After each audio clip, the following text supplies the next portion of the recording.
Itu ada kalimatnya, saya potong di situ.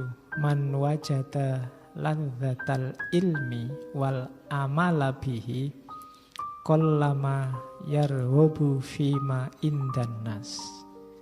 Barang siapa yang menemukan kenikmatan ilmu dan mampu mengaplikasikannya, mampu menjalankannya, maka hanya sedikit qallama yarghabu fima indan nas. Dia tidak akan terlalu suka dengan apa yang ada pada manusia. Dia tidak akan terhanyut oleh arus yang namanya tren kalau bahasa hari ini. Orang seneng apa, dia tidak akan tergoda di situ karena dia sudah merasakan nikmatnya ilmu dan amal dari ilmu itu. Sama kayak orang yang sudah merasakan nikmatnya uang itu biasanya terus ketipu juga. Nah, kalau ilmu ini nikmat yang tidak menipu, justru hakiki. Kalau orang sudah asik sama ilmu, orang sudah asik sama implementasi ilmu itu, implementasi kebenaran yang dia dapat. Kalau dia benar-benar merasakan nikmatnya, semua nikmat dunia yang lain tidak akan bikin dia kepincut. Apa kepincut itu? Tertarik. Ya, nanti yang di luar Jawa agak bingung kalau saya kepincut. Jadi barang siapa bisa merasakan nikmatnya ilmu, maka semua nikmat dunia yang lain tidak akan membuat dia jatuh hati. Tapi kalau belum, ya ndak.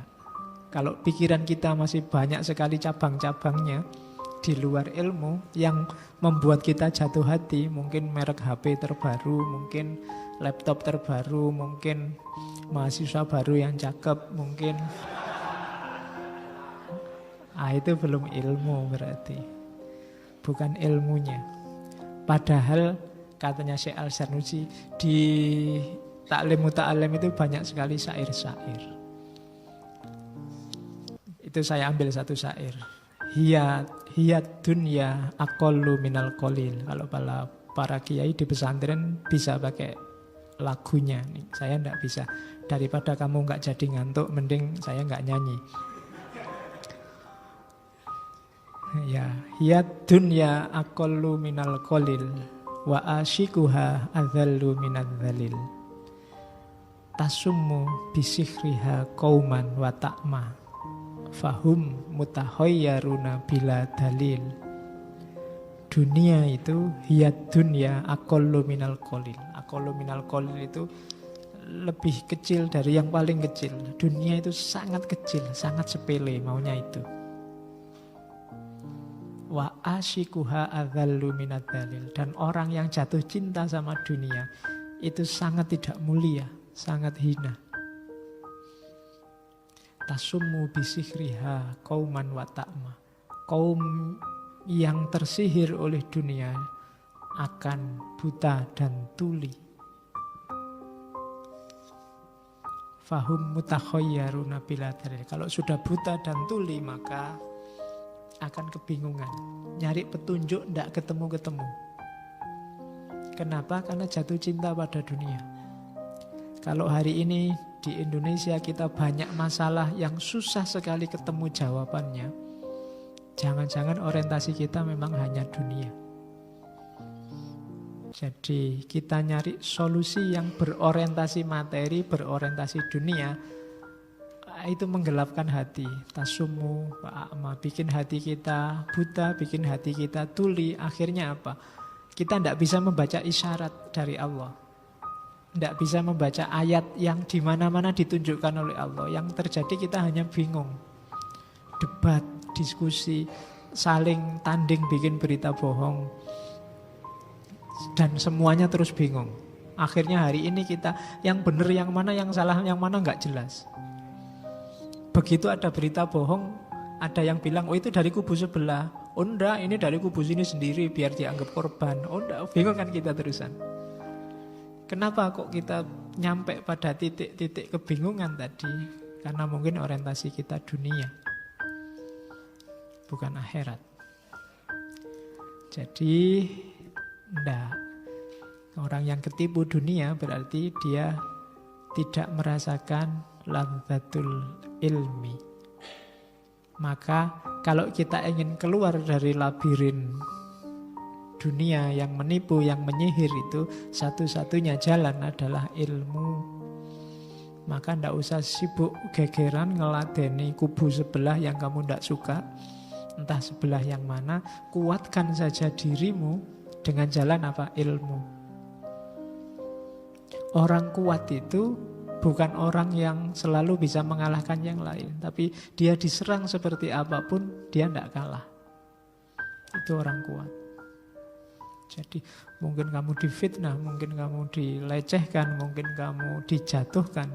Tapi kamu tidak sakit hati, kamu tidak jatuh, kamu tidak runtuh gara-gara itu. Berarti kamu kuat. Untuk bisa sampai ke sana, kamu butuh wasilah yang luar biasa tadi. Namanya ilmu. Nah, jadi itu pesannya Al-Zarnuji. Kejarlah nikmatnya ilmu sampai kamu nemu. Sampai dunia jadi kurang menarik. Yang menarik ketika kamu punya buku baru, dapat wawasan baru. Berarti kamu mulai ketemu dengan nikmatnya ilmu. Nah, itu kamu sendiri yang harus latihan. Terus setelah itu Al-Zarnuji ngomong tentang ilmu itu ada yang wajib, ada yang wajib kifayah, ada yang haram. Yang haram jelas, ilmu yang hasilnya mafsadat. Hasilnya ngerusak. Ya nanti di contohnya ada ilmu nujum, ada ilmu macam-macam. Tapi kalau pakai bahasa yang umum, hasilnya hanya kerusakan. Baik dirimu sendiri maupun orang lain. Hasilnya hanya menjauhkanmu dari Allah. Mending tidak usah kamu ambil. Ini loh mas, ada ilmu baru. Caranya membobol website yang diblokir oleh Kominfo. Itu alamat itu sudah. Ya, mesti alamat website itu yang ya penting sebenarnya itu lo ilmu lo Pak itu. Ya, tapi paling enggak kamu pakai itu mesti. Enggak lah, mending enggak tahulah kalau itu. Nah, itu berarti apa? Jenis ilmu yang enggak usah kamu pelajari itu haram. Jadi meskipun itu ya sejenis pengetahuan. Loh, tapi ini kan penting Pak. Kalau kayak kita ada ilmu copet, kalau kita polisi kan bisa untuk ngatasi copet. Iya, tapi kamu bukan polisi. Jadi lebih banyak mafsadatnya. Jangan-jangan nanti kamu jajal terus, wah iya ternyata bagus. Ya padha wae. Jadi itu ilmu haram. Ada ilmu yang fardu kifayah. Ilmu fardu kifayah itu yang sebagian menguasai sudah, tidak harus semuanya. Tidak harus semuanya jadi ahli fikih, tidak harus semuanya jadi ahli debat, ahli hukum, tidak harus semuanya. Yang penting ada yang sudah itu ya sudah. Dan kamu juga tidak usah gaya kalau bukan bidangmu ya tidak usah capek-capek di situ. Sudah ada yang mewakili. Meskipun fardu kifayah itu kan kamu ikut ke situ juga tidak apa-apa. Tapi kalau sudah ada orang lain ya sudah. Kayak ngurus jenazah itu loh kan. Sudah ada yang ngurus ya sudah, nggak usah tawuran rebutan ngurus jenazah. Ya, jadi sudah cukup ada yang mewakili ya sudah.